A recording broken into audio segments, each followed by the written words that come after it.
Thanks, everyone. We'll get started out of the interest of time. I know we're kind of bumping up against the last session of the day status, so we want to make sure this conversation is helpful to you. We're obviously all here to talk about Global Entrepreneurship Week and specifically about the USA campaign and to kind of share with each other kind of what's worked recently, what hasn't worked, but then also find out if there are some of you who are in the room that are perhaps new to Global Entrepreneurship Week, and the whole reason why you're here is to learn what the heck is this thing and how do I get engaged. And so like Cecilia had suggested, I think what we'll do is we'll go around the room starting to the left and get each of you to introduce yourselves and just kind of mention how you're connected to GW and to the project. So I'll start with Dave. Hi, Dave Berlin, Las Vegas, Nevada. I work for a company called Vets in Tech. We help veterans get high-level coding skills and catalyze startup networks. And how I'm affiliated with Jen and GW is I'm the state coordinator for Nevada for Global Entrepreneurship Week. Hi all, I'm Morgan Allen. I serve as the Entrepreneurial Ecosystem Director for the state of Indiana, so I'm in our state's Economic Development Agency. One of my team members serves as the state coordinator for GEW, and we will be your hosts for GEC 2025. Got some t-shirts and notebooks. Hello, I'm Tom Solomon, along with Ava Mugin-Johnson. We work for the Institute for Justice on our Cities Work initiative, and what we do is we try to make it cheaper, faster, and simpler to start a business in cities across the country by consulting on municipal regulation. And so we have worked in cities that GW has been hosted in, including Indianapolis. So. Yeah, and the director of Cities Work, Jenny, she has done some stuff with Jen and GEC and got the opportunity to participate in Fort Worth's GEW a few times, and then last year I got to go to Kansas City. So we're just wanting to figure out how we can help support all the entrepreneurs. Hey folks, Danny Anzueto, welcome. My pronouns. I'm the Community Engagement Manager with Startup based in Kansas City, Missouri. We have helped with the LGBT guide that goes out to folks, and then I've put together a few events during Global Entrepreneurship Week. And you will be hosting. Oh, sorry, yes. Tomorrow afternoon, there's a LGBT and ally meetup that's going to be taking place at Patria Yards, right up the street. It's on the app. If you would like to attend, you are welcome to. My name is Kevin Carter. I work with Ecomap, and I'm in Baltimore. I have not hosted GW before. I've been to a few events in Baltimore, and this year I'm working with Sandy, hopefully a few others, to try to get all GW events organized in the city there. James Fegan. I currently serve as the Chief Growth Officer for Startup Tree. I have not hosted a GW event before. I've been to a Congress event and just excited to be here and support in any way I can. I do have to pop out for a quick meeting in a few minutes, but I'll be back in and look forward to supporting the effort. Come sit at the table. Hi everyone, Eric Heimbecker, Arizona State University, and specifically since we are enormous, the J. Orrin Edson Entrepreneurship and Innovation Institute, supporting entrepreneurship across the university and also everywhere that ASU has a presence. In the past, we have done some co-branding around GEW with some of our events, but looking forward to sort of more pronounced support across our network of partners for this year. Yeah, and you just recruited one. New transplant to Arizona. Yes, Onslow Carrington, entrepreneur from the age of 11. I think my first business was a comic book company with some friends and family. I met Cecilia last year in Melbourne when I was living in Vietnam and came to meet my sister and meet the entrepreneurial community. I'm now transplanted to Phoenix because we had our son born 4 months ago, and in Puerto Rico to engage with the community and also work with my sister Osley and Carrington on some projects. So happy to be here, happy to learn about it and contribute what myself and my team might be able to encourage other entrepreneurs to follow in that footsteps. And Osceola supports entrepreneurship, Gen efforts in Guyana. Hey everybody, Ted Veely. Work with an organization called Midwest House. We're a platform for innovative companies, people, organizations from the Midwest to connect with each other. Most famously, we do a physical Midwest House at South by Southwest every year, which is how I'm here. So I met Sue down there, and she invited me to come here this week and check it out. Really excited to be here. Really excited to figure out how we can better support and plug in with Global Entrepreneurship Week. Like Fee over there, who I didn't know was going to be here, and we ran into each other. It's great. I have to duck out in 5 minutes to talk about Tech Chicago Week next week, but I'll be back. I'm Linda Smith. I'm from beautiful Lake Tahoe, Nevada. Hello, fellow Nevadans. Good to see you again, Cecilia. I represent the other side of the equation, and I'm a member of the board of the Global Business Angel Network. So I represent the investors who like to come to the GEW events because that's where we see all of you and the opportunities to find great companies. Hi everyone, I'm Cornell Ferguson. I am the representative of GEW Barbados. Definitely not Americans. I'm here to listen to your perspective on your implementation of GEW and to add our take on how we do a GEW in Barbados.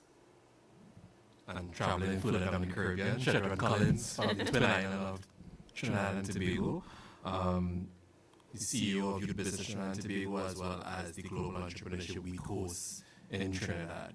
Right, and just arrived today, so Kevin, I'm going to speak to you about EcoMap. Doing my networking one time, this is what about, right? But yeah, so happy to be here. I'm Tiara Norwood. I own Agence Professional Solutions. We do business development and marketing. I've been the community organizer for GEW. I think this will be my 3rd year. But I will say I'm excited about this table with everyone and hearing from everyone because I have been struggling to get our rural communities excited about being a part of this. When they're not familiar with the network itself, it makes it just seem like, it's just something I'm doing in the area. I do get partners. We don't have any volunteers, so it's just me kind of coordinating with all the partners. I can't get local government involved at all. I do a lot of contracting with local government, so it's just weird that they're not interested in GEW. But I was able to receive some grant funds to support some of the efforts with the events, but I just am here to hear y'all's feedback, suggestions, how to get the community more involved, so it's not just me trying to sell the network in this week, because I think if our local government understood more about the policy side of GEN, then maybe they would support it more, but they didn't come. I came by myself. But thank y'all for having me. Yeah. Glad you're here. Come sit at the table. Yes, no. Can't be the only one sitting over there. Don't worry, I'm feeling the same. Hi everyone, my name is Gina Morales. I am from beautiful Puerto Rico. This is my first time at the GEN environment. I represent the Puerto Rico Space Foundation. Currently, we are hosting a hackathon, a space business plan hackathon on the other side of this floor. I'm very curious about what the topic is going to be here, and I'm here to support and see how we can collaborate later in the future. Thank you. Hi everyone, I'm Gary Lyon, Program Associate at Global Entrepreneurship Network, and I am here to support you all running your campaigns, whether in the U.S. or global. Some of our global folks around the table, so here to support your efforts. Right. And I'm Cecilia Wessinger. I'm the Director for Global Community for the Global Entrepreneurship Network. And it is my honor and privilege to get to work with all of you globally and domestically, partner organizations, and just all the people that are involved. So. Thanks. And hello again, everybody. Mark Marich, the Executive Vice President of Global Entrepreneurship Network. I've been connected with my partner over there, John Dortmund, who's sitting quietly and listening for more than 20 years now. And, we kind of started Global Entrepreneurship Week back in, 2008, I guess was the first year. And we kind of realized that we had the tiger by the tail, so to speak. We had done a pilot initiative a year before that in 2007 called Entrepreneurship Week USA, graciously funded by the Kauffman Foundation as well. And we started hearing from a lot of folks outside the U.S. that there were similar efforts that were underway and going, but they wanted to participate as well. So we thought, well, wouldn't that be really kind of cool if we created this global campaign to make everybody a little bit more entrepreneurial and wonder, how they can maximize their potential. Yes, it did start off as a youth campaign, but quickly matured after that. And that first year, I remember thinking that if we had 25 countries on board, it would be a raging success. We had 77 countries that first year, and now we're somewhere around 150, give or take. So that's just kind of a little bit of a global context, but the reason why we're all here is to talk about what we're all doing, what everyone around this table, for the most part, with a few notable exceptions, is doing throughout the U.S. in terms of our national campaign and how we can kind of amplify those efforts a little bit, learn from what you're doing. We don't necessarily have all the answers. We want to give you all kind of a megaphone, so to speak, and kind of share your experiences. But we've got a quick presentation to kind of walk you through here. Most of you, almost basically all of you, I think, already know the basics in and out of Global Entrepreneurship Week. I'll cover that quickly in a couple slides, but I want to spend most of our time on an interactive discussion that Cecilia and Gary are going to kind of moderate here and lead around kind of some of the tactics, the important tactics that we have that help define success for Global Entrepreneurship Week and what we're doing throughout the U.S. So just as we get this started, I want to invite the two ladies that just joined us to introduce themselves, and then Virginia, who's going to come sit at the table as well. So. Yeah, sure. Hi, my name is Elisa Hernandez. Happy to be here. We're the host of GW at Guatemala at the Culinary Entrepreneurship Center. So I'm happy to be here, happy to learn about what you guys are doing, and yes. Great. Thank you. Hi, everyone. I'm Christelle Parham. I'm in Macon, Georgia, home of Little Richard and Otis Redding. My first time attending a GEC event was in Australia. It was incredible as being part of the Black Innovation Alliance. I run a community organization called Macon Black Tech in Macon, Georgia. We work with early stage founders looking to build tech-enabled solutions for our community. As tech founders ourselves, my husband and I are in the health tech sector. We work with doctors and their vendors to help them remain HIPAA compliant. We saw a need to create an organization, and we also have a co-working space downtown Macon, and we run an accelerator program called Make-a-thon. Great. Virginia.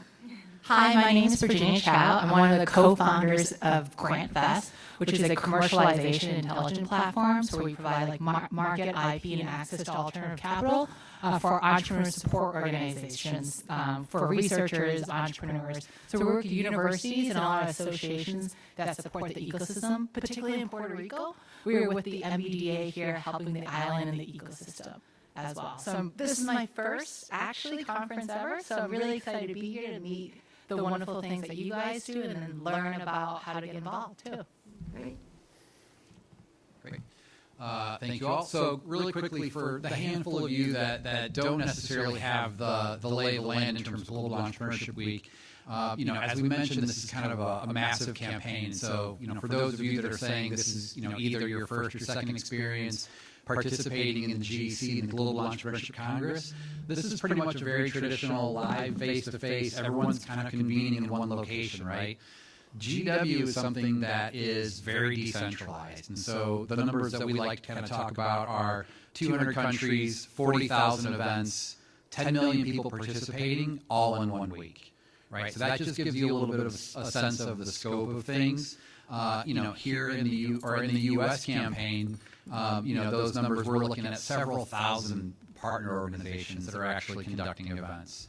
And reaching hundreds of thousands of Americans. And so, one of the things that we talk about in some of our global convenings is the difference in the size of the countries and the campaigns and what tactics are working for, a smaller country, like an island country like Bermuda versus the United States or Canada, right? And so, this gives you a sense of kind of what GW is about, but most of you already know, so I think what we'll probably do is kind of spend a little bit more time focusing in on local campaigns. And so this is something that, as a larger country, we felt that it's probably a little bit more effective if we kind of boil this thing down into digestible chunks a little bit, right? How do we manage, a country that's, got 300 million individuals in it, right? And so it's a little bit of a challenge. And so the way that we typically do that is through kind of those state coordinators, community organizers, a few guys around the table that are graciously kind of playing that role of rallying your states and rallying your community and doing that. So just a couple of quick notes here. Successful GWSA campaigns. We always encourage you all to reach and engage all parts of a city and or state. We're not just trying to preach to the converted, right? We're trying to reach new audiences. All of you are doing different things in your ecosystems throughout the year, and what we're trying to do with GW is reach new audiences and drive them towards your programs and initiatives. And so kind of take that mindset with you moving forward in terms of how do we reach new audience and introduce them into the community. We want those to have a number of events run by a trusted number of partners. And so one of the things that, a phrase that we say again and again and again, whether it's at the global level, whether it's through the USA campaign, is catalyze, don't organize. As community organizers, we're not asking you to plan events. We don't want you to plan one single event. We want you to go out there and catalyze partners and events in your communities. And so that way your job is a little bit more of a recruiting role, going out there and finding organizations that are active and getting them to hold those events. Third bullet here, select number of high-profile events, regional and national highlights. It just kind of helps from a campaign perspective, creating awareness and kind of holding up some of those examples that you have. Or maybe it's maybe it's participation numbers, maybe there's a large prize at a competition, maybe you've got a VIP, something else that's sticky about it that kind of would resonate with the community. Support from well-known VIPs, recognizable brands, and local and national media attention. So that's just kind of a quick look at kind of how we're looking at these campaigns, how we're defining success. Obviously, we want you to maximize the value that you get out of those as well. And so what we're hoping to spend the vast majority of the time on now is to talk about what some of those tactics are. So, overview of what you're doing, recruiting those community partners, catalyze, don't organize, building a planning committee, developing a plan, starting that early. GW happens every year in November. What we see a lot is that people might have a natural inclination to kind of wait until September to start, and at that point, kind of you're way behind the curve. So we encourage people to kind of start their plans Q1 in terms of what GW is going to look like in their communities. Encouraging all event organizers to utilize the platform, creating profiles, uploading their own events. Makes it a lot easier on organizers if the community itself is actually logging in and adding their events to the site. What that helps us do is kind of identify the active players in an ecosystem.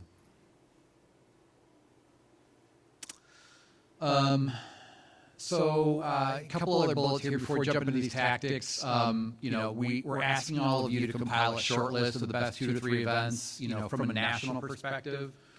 And this is something that, our global counterparts here do as well. Like, you're trying to find out what are the sexiest highlights that are happening throughout the U.S. As part of GW, and so we need to pull that information from all of you. We're asking you to kind of forward a GW event participant survey. We're looking to kind of track impact, helps us kind of better communicate kind of the value proposition to partners, potential sponsors, but then also share that data with you, so that way it makes your efforts easier at the local level. And then preview articles, post articles. Again, if we're looking at this as a communications campaign, how can you kind of help us sing your praises and tell your story? Okay. So 8 tactics. So the idea of ensuring that your campaign is appealing to a wide audience, that's one of the things that we do in the United States, and some of our global friends have asked us if we can share some of those resources.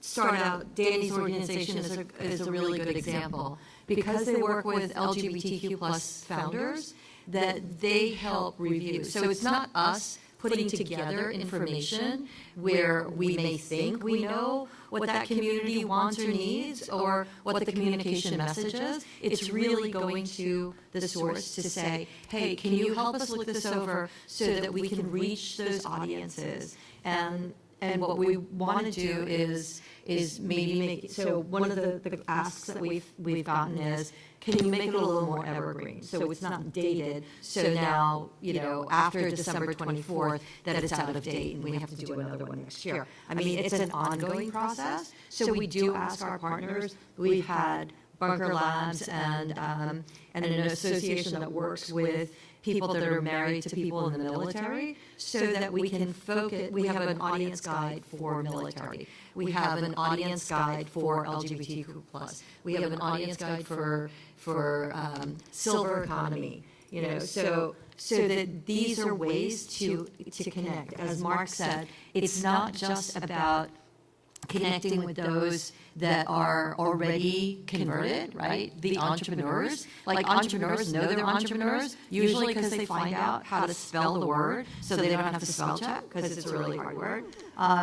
But really about the people who don't yet know that entrepreneurship is a path for them. So how do you reach that audience? And so we've put together some of these audience guides. What we want to try to do is expand it so that it makes sense in a global fashion too, right? So when you're contacting universities and colleges, that there's a mindset. So an organization for us that we partner with is GCEC, the Global Consortium of Entrepreneur Centers, right? So they have a visibility and a view and an understanding of universities around the world, not just in the United States, because we're very U.S.-centric, we're a U.S.-based organization, but we want to make sure that we're doing that to stretch out.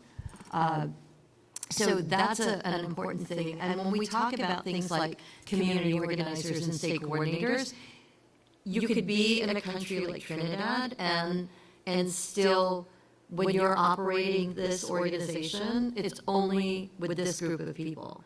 I mean, there are definitely other groups of people that you may not reach without a partnership there, right? So it's not like you having to make that outreach to the audience, but if you partner with an organization or you have these community organizers that are in different parts, it could be a small place, it could be a big place, and you know that we're not all as connected as we want to be. So that model of having community organizers, like a network of people that come together, goes into the next bullet, which is, now, shut your ears, Mark, because I don't want to say. So, yeah. So, okay. All right. So I'm going to tell you that Global Entrepreneurship Week for organizers is actually a community building tool. Okay? And that's actually how Dave and I met before I was involved in Gen, probably around 2015, 2016, when we were both living in Tulsa, Oklahoma, and got involved in Global Entrepreneurship Week. Global Entrepreneurship Week is not something that we just do in September and October to lead up to a November event. It's actually something that got us together in January or February. And the idea of this community building tool is that you're doing something together that's strengthening relationships, that's trust building, it's all of the fundamentals of entrepreneurial ecosystem building is that community building relationship. So it's not the thing that you do, it's not the output, it's the doing together that forms those relationships and those bonds. And we've stayed connected, and then when he moved to Las Vegas and he got involved in Global Entrepreneurship Week, and now he's a state coordinator because, well, basically we voluntold him. But you know, thinking about things like that, it's just coming together and forming community, because if you can do Global Entrepreneurship Week together, you can do a myriad of other things. Right? So think about it that way. These planning committees are how you coalesce your community. And it's not just for Global Entrepreneurship Week, but inside your organizations. So inside organizations like IJ and Start Out and EcoMap, there's a community of people that are part of your membership, part of your connected network. I think that's an important point. I'd love to start hearing from some of the folks around the room. I think the difference, and kind of what I was hearing a little bit, was the difference between like geographic locations, right? So communities, like whether we're talking about Vegas or Tulsa, Fort Worth, or whether we're talking about kind of partner organizations that have networks and doing things within your community that way, right? And so I don't know if anybody around the table wants to share any examples, thoughts or ideas in terms of... Or questions. Yeah, or questions about like, how do you do this? So I guess we'll start over here. Yeah, I have a question as the new guy. So That's good. I can plead innocence. Sure.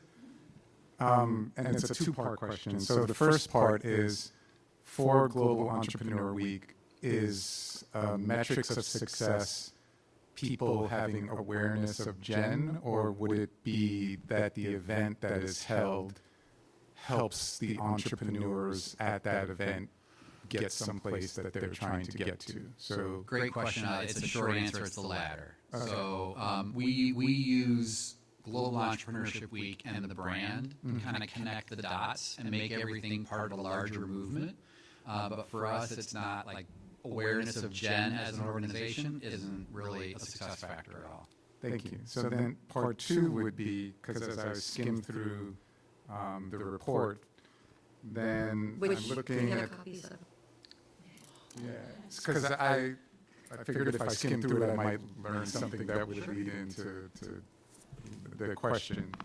If I look at the annual revenue associated with the startup age, and 62% have, if I'm reading it right, 0 to 100K in revenue, then knowing that time is one of the most valuable commodities that not everyone at the table has, but the entrepreneurs have, it tends to be when you're trying to put together something for the entrepreneurs, it's how do I get this to the next phase, how do I get funding, how do I build a team, how do I X, and then there's different, in a 0 to 100K revenue, the size of it might be a one-person show, it might be 3 people, it might be X. So as you're building something for that week, knowing that sort of the revenue demographic, 62% or the bulk of it is at this, is the type of events, how do you get funding, or is it how do you use AI, or what are the type of things that you tend to create? So let me kind of just correct one kind of minor tweak there. So the page that you've kind of landed on there in terms of the infographic is talking specifically about a program that we run called Entrepreneurship World Cup. Great. And it's a startup pitch competition and a chance for kind of technical assistance for entrepreneurs. So that would, it doesn't necessarily correlate directly to GEW. So that's a separate program for us that kind of ticks a different box. With Global Entrepreneurship Week, it's something that there's something in it for everyone. You don't necessarily have to be an entrepreneur to get involved. We want people to kind of just unleash their ideas, we say, and kind of take the next step in their entrepreneurial journey, no matter where they are. Maybe they just never even thought of starting a business, right? But I think, it'd probably be fair to say that, vast majority that are engaged at a participation level are kind of at that, earlier side of things as opposed to later. Sorry to interrupt. Go ahead. No, so when you're talking about what kind of events happen, there's a myriad of kind of events that happen, and probably the best people to share that are our Global Entrepreneurship Week hosts. But I know of hackathons and panel discussions and all kinds of things. So Dave, what's an example of an event that you held in Vegas? So we've had a lot of different diverse events. We've had, as you mentioned in the silver community, we had a Encore Entrepreneurs launch. They actually launched a cohort, and it was a formal acknowledgement of launching a cohort for all people that have retired. And they've actually built quite a community since then. That was last year. We've also had networking events. We've had panel discussions as well. We've piggybacked off of other events that were already happening, community-based events that had anything to do with entrepreneurship, just so we could get the visibility and the brand and the mission out there to start educating and continue educating people about Global Entrepreneurship Week next year. And we found some pretty creative ways, but I think at the root of all of those, it is to engage and educate people about different levels of entrepreneurship. It's not all just tech entrepreneurship with people that are, trying to work on their pitch deck or get funding. Sometimes it is just the basics of how do you get your business licensing in the state of Nevada, and it could be just a workshop with the SBC for something like that. So range.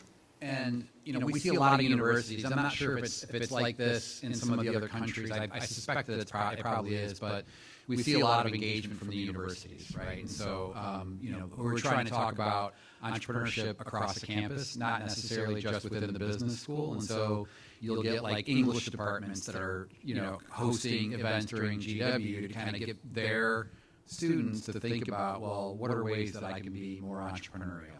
Right. So some of the things that we've done have been things that are like entrepreneurship film festivals, right? Just more inspirational type events as opposed to really concrete knowledge. I just wanted to mention two things. So the first thing I wanted to mention is, so I am the small business trainer for Main Street America, so it covers all 50 states. And what I did this year was I did get Main Street America to plan our national trainings for November 21st so that we could do it during GW. So anybody in the United States that wanted to allow that to be one of your events, I can share that information. And then we also have it where any business that's located in a downtown, we provide them with free business consulting. They just have to be in the United States and located in a downtown, and that's through Main Street America. So I wanted to throw that out there. And then I just wanted to share, because I know I told you I can't really get the local government to support my events, but we do get the entrepreneurs. The entrepreneurs come out, and I just wanted to share 3 that we did. One of them actually was able to get grant funding because we actually geared it towards rural first-generation entrepreneurs. And we did an 8-week program where we spent 2 weeks on just entrepreneur mindset and professional soft skills before we went into all of the business stuff. But for graduation, instead of doing a pitch contest, we were able to use the grant funds to rent out the event center. North Carolina, specifically Rocky Mount, where I'm from, we're known for like Southern soul music. So we hosted a Southern Soul soiree. And so the people who came through the 8-week program, instead of pitching, they were able to be vendors at this free community event. So people came out for the concert, they came out to hear the speakers, but the only vendors were the people who did the 8-week accelerator. So they were able to get leads, they were able to sell things, and we also, through the grant, gave them a stipend to be able to help them get things for their vendor table. So we did see a really, really big turnout with that. And then I also noticed doing industry-specific events. So we did one event called Shop Talk, and it was specifically for cosmetologists and barbers because they know how to cut and do hair, but sometimes they lack, some of that business knowledge that they need to really scale. And then we also tapped into the indigenous community because we have a lot of tribal towns, and a lot of times the minority-focused resources. They say minority, but they focus on women or, Black entrepreneurs. So we did something specifically for the indigenous community, and a lot of the Native Americans were like, no one ever does anything specifically for us. And so thinking about, specific demographics, and then specific industries, and then making a big event out of an accelerator. So that graduation, we made sure that the 8 weeks led up to graduation being on GW. So. Thank you. That was wonderful. I was going to ask kind of a follow-up. I mean, one of the tactics that we've got up there is talking about, credible partners that help you reach target communities. And so you said you've clearly identified indigenous. How did you mobilize the community that way? Did you work through specific partner organizations to do that, or were there different approaches?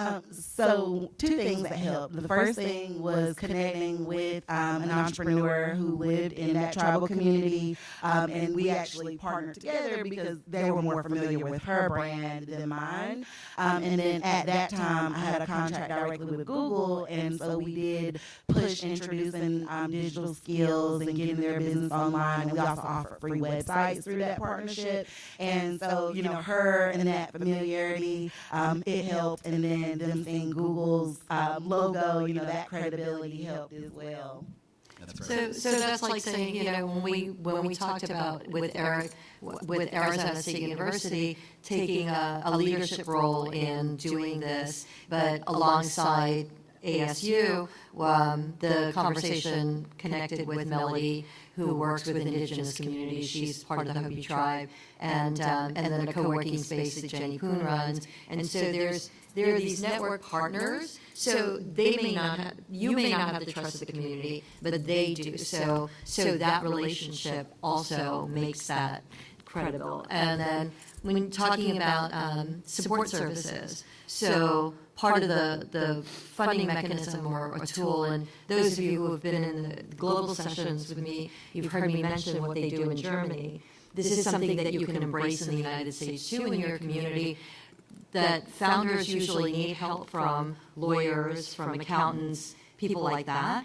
And during Global Entrepreneurship Week, what they get these professionals to do is offer office hours during that time. So during Global Entrepreneurship Week, they don't charge, but they're able to give workshops or advice or ask me anything sessions, and then that builds their credibility, expands their customer pool, and they become part of the entrepreneurial community. So it engages potential new businesses. So there's a way to collaborate private and public partnerships that way. I have a question. I'm sorry. In what capacity does Kaufman support Global Entrepreneurship Week? Is it just from a financial aspect, or what? Well, I mean, I think, you can look at the campaign in Kansas City probably and learn a little bit about that. So yes, I mean, Kaufman has been a trusted sponsor of GW since we launched it. But I think if you look at Kansas City each year during their Global Entrepreneurship Week KC campaign, they've got probably a couple hundred events that happen, and so they're engaged. There's a local partner there, UMKC and SourceLink, who are actively kind of leading that effort. But Kaufman engages at that level, but then also hosting events and activities at the foundation as well. And so how would I connect? Because we have a lot of Kaufman programs. Like, I'm a Kaufman facilitator for launch, but I don't know how we would, contact Kaufman outside of the training for the classes that we do to be a part of it. Like, do you have any suggestions? Are you talking about engaging Kaufman individuals in the training sessions, or? No, just because all of the facilitators have different backgrounds, and so I'm wondering, since Kaufman is affiliated with GW, if there was a way to connect with different facilitators and say, let's do a meet and greet, or let's do a class, or how do I go through Kaufman to connect with other facilitators? So for 1 Million Cups and Fast Track, there's a new head of that department, and I can get you connected with Ola. But and have them help interstitch with. I know there are some 1 Million Cups organizers that are also GEW hosts, and that may be a method. I mean, I was a lead organizer for 1 Million Cups in Tulsa, so that's also how I got voluntold into GEW. So we go to the next, because you mentioned getting government officials involved, and I think that that's something that Morgan and Dave can talk to as well. So how do you get your policymakers to make a difference? You are the policymaker. No, I mean, Indiana hasn't had an active GEW scene until the past 2 years. There were some events here and there, but there was nothing organized at a state level.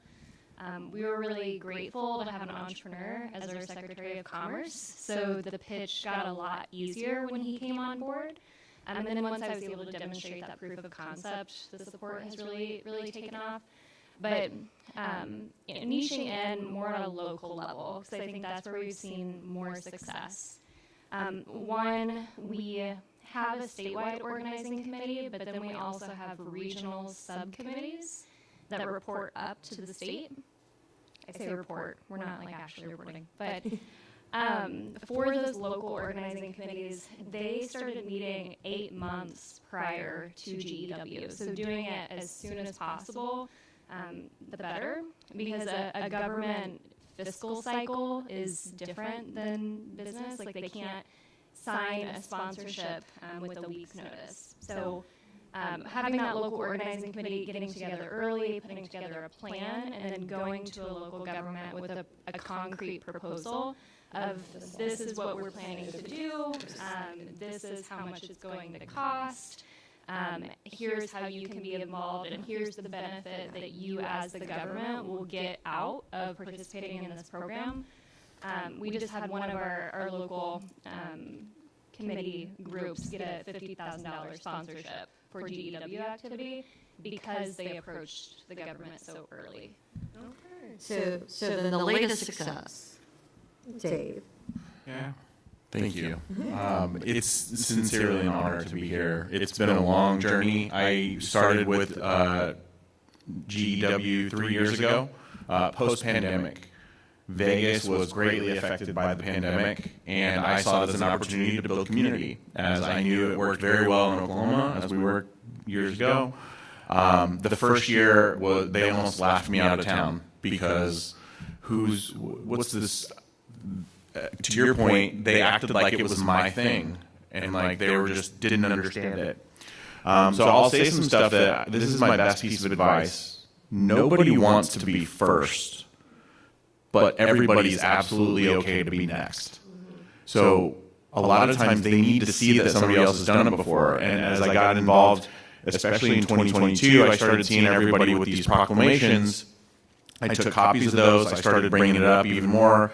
Last year, I applied for a proclamation, and it got lost somewhere in translation. I'm not sure. Everyone I kept reaching out to were, they were no longer with the governor's office. We were up against something very challenging last year. GEW fell the same week as F1, the big race, and it was the first F1 in Vegas, and nobody knew what to expect. So now people weren't laughing at me. They were like telling me to shut up and like don't even try. And we still did. We did 25 events last year, but immediately after it was over, we got to work. I talked to the lieutenant governor's office. They said, "How can we help?" We hosted a panel. They gave us all certificates, the committee that we formed. We got to work immediately this year, and we have not stopped. Every month we started hosting things. And this was, I went a little rogue, but it worked really well. I was hosting an event with Vets in Tech last week. Thursday, we did a big panel discussion about how to get funding for veteran entrepreneurs. There was another event earlier in the week that had to do with veteran entrepreneurship. I just created Freedom Week. It was the week after 4th of July. And 5 more veteran entrepreneur events happened. So we did a mini GEW with no funding, no support from anyone. we branded it, and that got all of the government officials involved, and then they were rushing this proclamation that I had reapplied for earlier this year, specifically to happen last week, and it all came together. The proclamation to the left we had signed on Thursday, and then I left to come here this weekend, and now it's like, Dave, as soon as you get back, Dave, as soon as you get back, Dave, as soon as you get back, Dave, as soon as you get back. It's meeting after meeting after meeting. Now we have the governor's office, all the different organizations. So I say that you can take any of those things, but just know if you have any evidence from other communities, share it. Say, hey, this is what they did in Nevada. Hey, this is, because that's what I did. I said, hey, this is what they did in Oklahoma. This is what they did in Sacramento. This is what they did in these. Pictures of those things. Take photos, I've taken photos of everybody here. I'll give them to you. Because when they know that you are in Puerto Rico talking about Global Entrepreneurship Week on a global level, it's not just your thing anymore. So the more proof that you have that you're out doing these things, it's only going to help. Morgan. I do just want to add the power of proclamations. If you give a politician something to hang their hat on, it makes such a difference. Most state governments, if you go to your governor's website, there will be a form where you can request a proclamation. Do it at least 3 months early, and provide recommended text.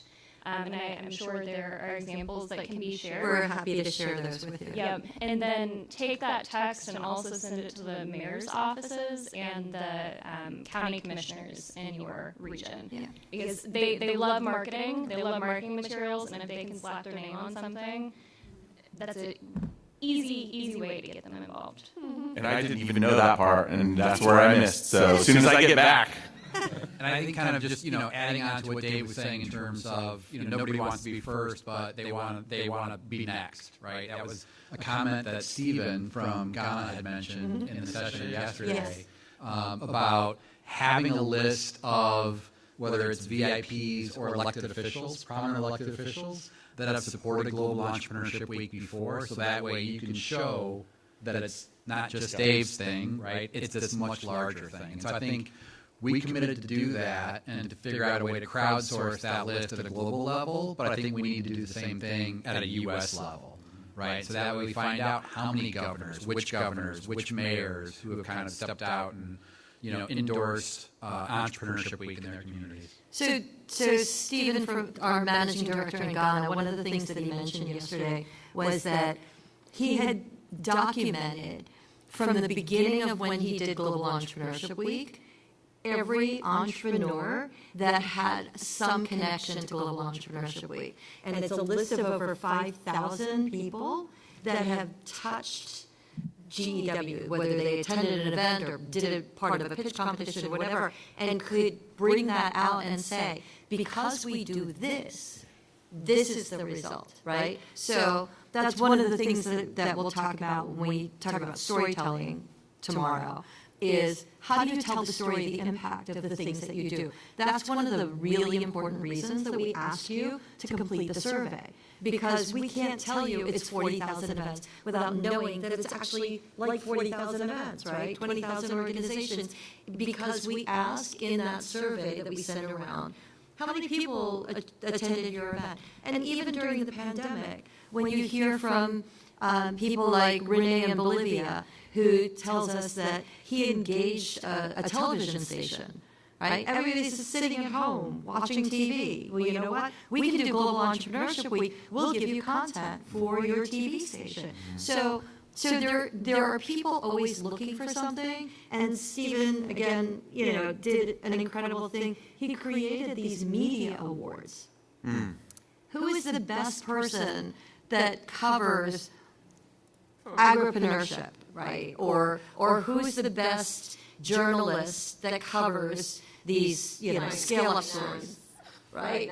Financial tech, information. So when you recognize the journalists, when you recognize the people that are going to broadcast your story, then they pay attention to what you're doing.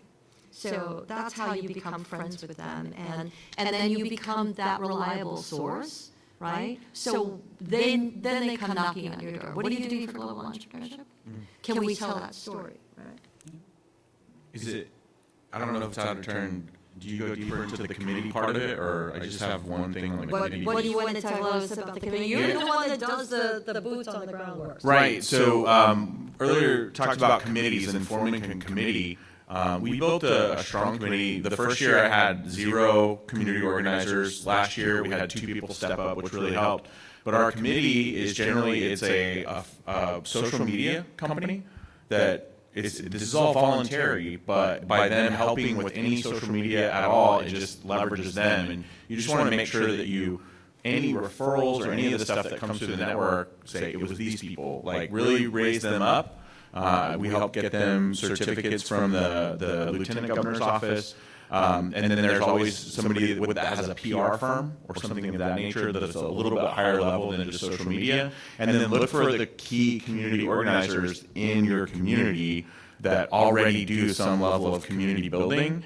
And this was a conversation last night. How do you get people to volunteer? I've been working with volunteer organizations for the last 5 years across 3 different organizations across 20 states.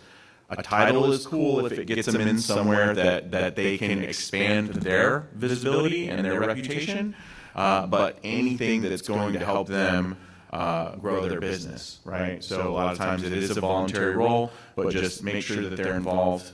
We do monthly meetings with our committee, and we just come up with a very basic plan. Who are the 3 audience guides that we're going to go after? This year we decided to go after chambers, policymakers, and education groups, and that's it. Now, as we come back from this summit, we're going to be going more specifically after veteran entrepreneurs and go a little bit deeper on the segments, but that at least casts the net, and it's easy for everyone to do. Any other statements to be? Yeah, just a question so this will be the first year starting out will be a little bit more structured around GW, and we're going to try actually just send the dates to my team and say, hey, we have to move some of our signature events to this week. I'm based in Kansas City. All of our programs are based, our chapter cities are in other cities. Is there a listing of folks like you that are in these different cities that are going to be like, hey, I'm going to work with my people, but if you need local on-site support, here's some people to contact? So that's also another reason for people to upload their events, because one of the things that they do is they create a profile when they upload their events onto our platform, right? So you'll be able to see that. The United States is very competitive. Oh my gosh. I mean, they get on these calls. So we do calls at least once a month, and then as we get closer to GW, they start getting on these calls, and they're like, we're number 2, but we're going to be number 1, right? And they'll go, oh my gosh, North Texas is doing this, and they have 50 events listed. We better hurry up. So there's this competitive nature. You'll see there's a leaderboard. Yeah, and one of the things that we do is for the individuals who are either state coordinators or community organizers, we have a little bit of a directory on the website that lists all those individuals and where they are. And so we need to do a little bit better job on the USA side of things in terms of recognizing specific cities and or states directly on that. But we do recognize them and hopefully try to create some connections there. So one of the things that we're doing is we're hosting a community organizer call. So if you know somebody or you yourself would like to be a community organizer, and that's not just to do an event, but maybe coalesce your community to do other events or engage people in your community to do them. We'll be hosting a call on the 25th of July, just an information call to talk about what a community organizer is. Right? State coordinators, for the most part, they work their way up from community organizer to becoming state coordinator. So they kind of, have been engaged in some fashion. But and then, of course, any of our partner organizations, we're always looking for people within your network that may want to do this or how you'd like to interstitch. So you've got lots of people here that are part of organizations. Black Innovation Alliance is part of our partner organization. So understanding that it's also co-branding. This is an event that's sponsored by or powered by Global Entrepreneurship Week and fill in the EcoMap. Yeah, and I would just kind of tweak on that a little bit. So, kind of going back to the original question about the intent, being kind of to promote Jen a little bit. We're not necessarily, just to, again, kind of tweak what Cecilia was saying for a second. We don't necessarily want to co-brand your events. We want to basically lift up the organizations that are doing those events, and so we don't want to co-opt your event brand. There's what we call like an official badge or a little bit of a bug, and it says official event of Global Entrepreneurship Week. Yeah. So that's just something that we're hoping that the event organizers will use somewhere on their collateral just to kind of show that it's part of this larger national movement and this global movement. So we don't necessarily need to see a big GW logo next to your event brand. Mm-hmm. So we want to make it a little bit more digestible. But something that worked really well when we first introduced GW was not overcomplicating it. Like, this doesn't have to be this big, crazy blowout and new event. The approach that we took, there are events happening in the state all day, every day. Like, there are networking events or trainings or whatever. So we approached those organizations and just said, hey, did you know that you're already participating in GEW, and we can add the event that you are already doing to this global event of the global calendar? And people were like, oh, yeah, sure, by all means, do it. But then when they started to put those two things together, that's when you started to see momentum around new events and new initiatives. But the first year, it was very much, let's just throw some branding on things that are already happening and not overcomplicate it. Yeah. And so we have a theme every year. Last year's theme, which was very popular actually with policymakers, was entrepreneurs thrive here. Right? Who does it? That's very place-based. And so every elected official loved that banner because then they could brag on the fact that entrepreneurship was thriving in their community, because that's the thing that everybody wants to share. This year's theme, and we're working on the collateral, so maybe not tweet it yet, but know that this is coming, is entrepreneurship is for everyone, right? So the idea is looking around at the table and seeing where are the gaps, who's not here, how can we engage these people, and that's something like Ted talking about the Midwest, right? The idea is, what do we get called? And I can say this. Mark and I both live in the middle of the country, so we are the flyover states, right? And that's what you hear all the time. It's like, nothing's going on in the middle of the country. Well, that's part of the reason why Ted started his movement with Midwest House, was because there's stuff happening. So you want to amplify that and elevate it. So being able to connect with something bigger than just this area, to say, look, entrepreneurship is for everyone.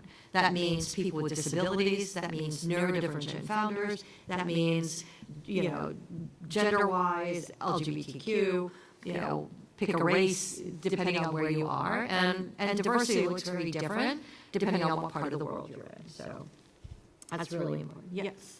Does anybody have any questions or any other things that they want to share? I don't want to sit between you and dinner. Yes.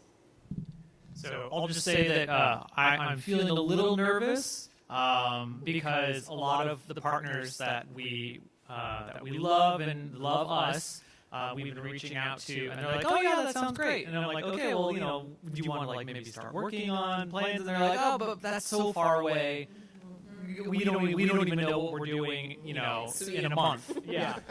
So I'm like trying not to be too anxiety riddled there, but knowing that maybe it's just maintaining visibility on their radar, and then when they're ready, totally understandable. I have a Google alert, and one of the Google alerts is Global Entrepreneurship Week, and almost every day there's an article that pops up. And I think that says, what we do kind of from our team's perspective is that we're out there kind of begging for, narratives and stories, right? It's like, help us sing your praises. And so if we know what's going on with either a campaign or individual events, then we can start bragging about it sooner. We can retweet things that are popping up, press releases that are showing up. We can kind of share it with the community. So if they are able to share any information with you, the sooner they do, the more you can do with it. We face the same issues that you're facing, right? Is that sometimes we don't really know what's going to happen in a couple of weeks. And we have more. really, we have a little bit more visibility and bandwidth in September and October than we do when it comes to November. In November, we're a frenzy of information, but it's an opportunity to showcase you if we know about it in advance. Right. Now that I've been introduced to Eric, I'm going to help him reduce the anxiety because we plan, for example, when we're planning an Ironman event for 2025, we start the planning now.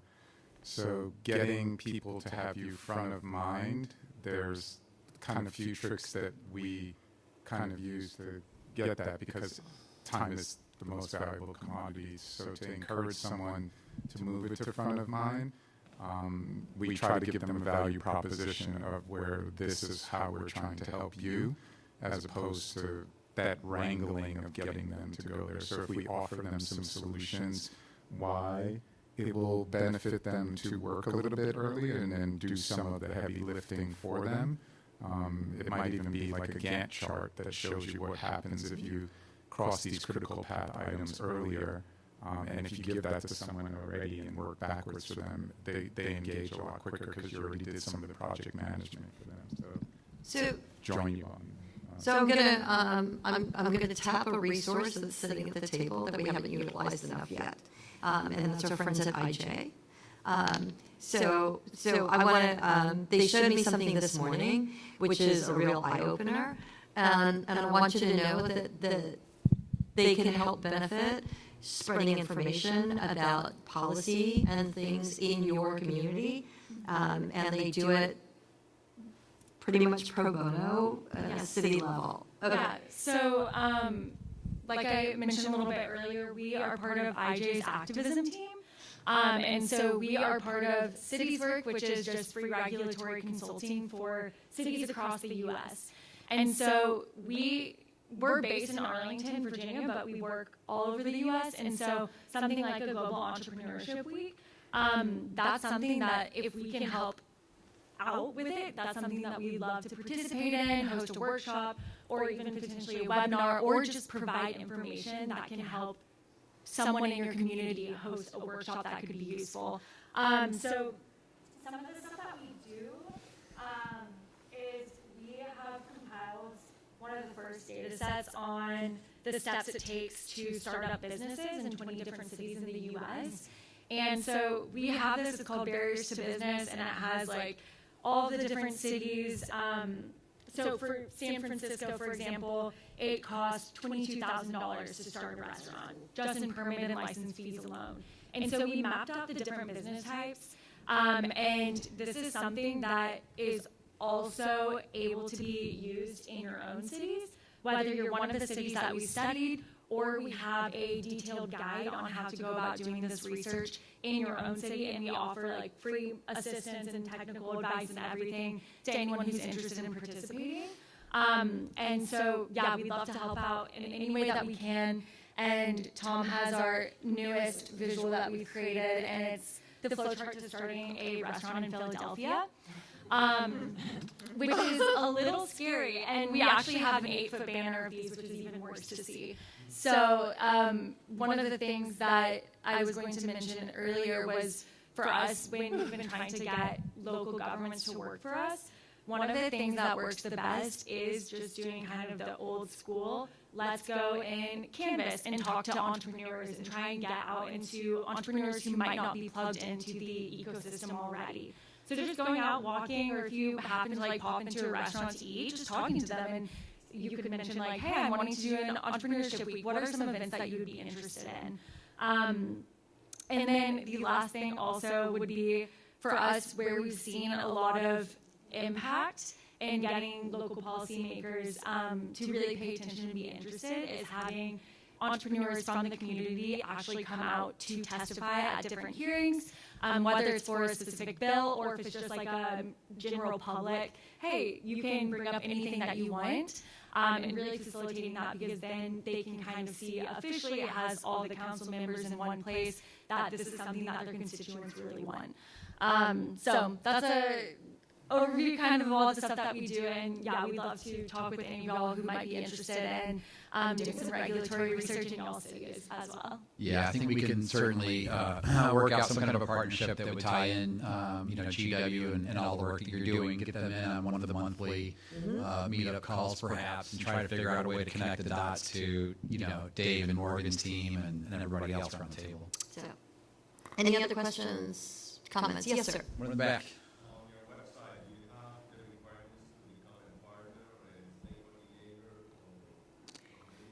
Great question. So on the website, we do have kind of the steps to get engaged. And the great news is that there are really no requirements to be a partner. Anybody and everyone can organize an event, an activity, or something during Global Entrepreneurship Week and participate and kind of capitalize on the momentum.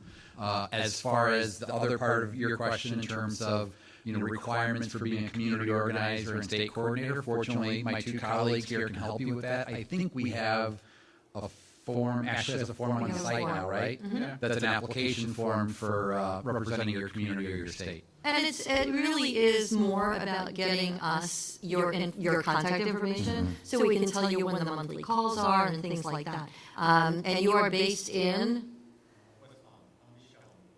Okay, so we have a couple of community organizers in the area. The other part about being on some of these calls is really, I mean, Dave could probably talk to this Aiden in Indiana who takes care of this. They learn from each other. They talk to each other. So those state proclamations, that's the Oklahoma one was Kristen in Oklahoma sharing her story about how she got the governor to sign. And then because she got the governor to sign and shared that proclamation, then Dave was able to take that proclamation and go, you don't have to be first, you can be next, right? So that kind of engagement really helps. And building a community that's pure learning and we get better together. I think another one. Yes, sir.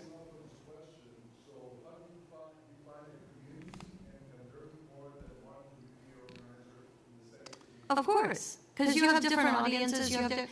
Our hope and goal is that you work together, right? But each of you have an audience and people that you talk to and things that you're good at. So my friend Andy likes the analogy about ecosystem being like we're all driving down the same highway, but we're each in our own lane. So maybe you work with vets in tech, and maybe you work with small businesses, in rural areas. Like you don't have to all work on the same thing.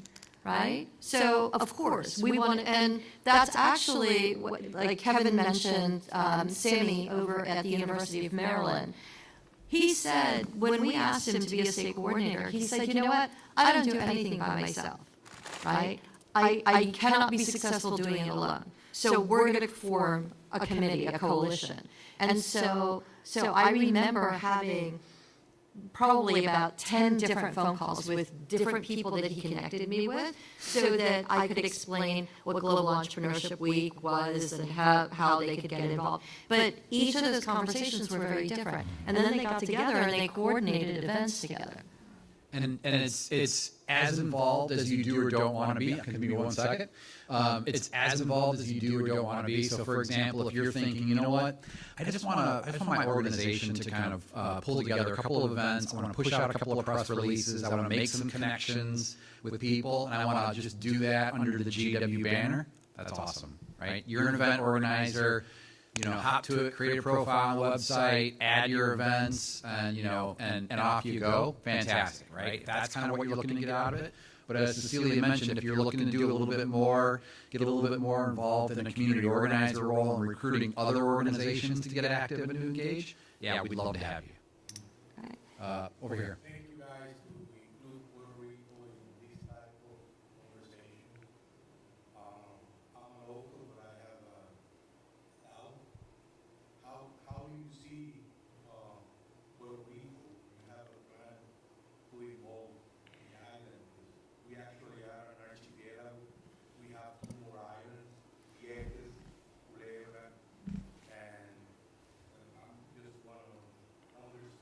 Sure. So Puerto Rico has a pretty strong Global Entrepreneurship Week campaign. Our regional coordinator for Puerto Rico is Carlos Jimenez. He's here. And I would, whether you would like to host an event and upload it to the website, or you'd like to get engaged in the community, he's around that you can connect with. So And kind of to piggyback off of what Cecilia was saying, I think last year we had somewhere close to 90. I don't know if you recall the leaderboard. I know you pay attention to it too, but there was like 90 to 100 events that happened in San Juan alone. So not necessarily the rest of the island, but just in San Juan alone last year in November, there were like 90. I'll say 90 events during that 1 week in November. So there are a lot of activities that are being held by a lot of different organizations. And they're not being held by our group from a global level. It's Invest Puerto Rico, or it's Echar Palante, or it's the local Chamber of Commerce. Homeland 66. Yep, so there are some schools or universities that are actually holding events on their campus or in their classrooms during Global Entrepreneurship Week. And so you got to kind of look for it a little bit sometimes. But that's what all of us around this table are trying to do, is kind of elevate awareness of the campaign. But great question. Sure. And then if you need an event to do, because you don't have any ideas of what event to do, we've got that card deck upstairs that you can work on no bad ideas, and that's a fun, interactive way to. I think Jonathan had invited our global hosts to think about utilizing this as an event during GEW. So that would be a fun thing to do. Something to think about. Yeah. Okay, so I know we're kind of bumping up against time, and we're actually probably over. So, any last comments, questions? I just have one. Anytime I'm in a great room like this where people have all these ideas, it's kind of like sipping through a fire hose. I would challenge everybody here to think of what is one thing that you are going to start doing towards, if you do choose to go towards Global Entrepreneurship Week, what is one thing this year that you want to start doing, and what is one thing that you want to stop doing? If that's all you take away from this table, it's going to help you move forward. It takes a little bit of time. Don't get overwhelmed. There's going to be people that still don't get it 2 years later, and then they'll call you on the third year and be like, bro, why didn't you tell me about this? And it's like, I have 400 emails and 2,700 phone calls where I tried to tell you about this. And sometimes they just don't get it. Don't overthink it, and don't give up. Like, there can be one event that you didn't even know was happening. Somebody heard about it. Gary hosted an event, and you ended up attending that event and made a connection to somebody else in their businesses that changes their lives forever. Like, this stuff matters. So don't give up. If you have any questions, I'm more than happy to help. My superpower is talking on the telephone. So. Great. There you go. Well, thanks, everyone. So for those of you in the U.S., gwusa.co is the website, and you can find additional information there, including our directory of community organizers and state coordinators. Obviously, we have our event app, and so if there are any of you that have questions that dawn on you later, please reach out to any of the three of us on the app, and we'll try to answer those questions for you.